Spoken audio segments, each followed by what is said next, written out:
Đây là bố câu đây này. Rồi đầy lúa nè mà.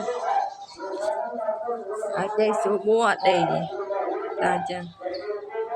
Đây to chân. Bố câu đó đi.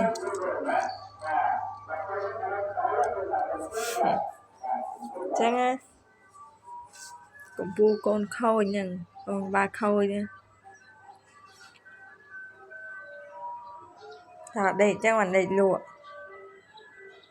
Rồi. Nên con mong bảo nàn chân khái nè. Đó là cầm pu con này ba khôi lệch mùi rồi.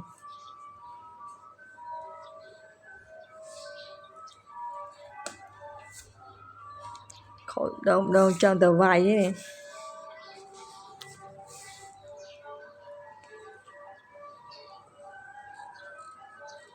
Đây ạ.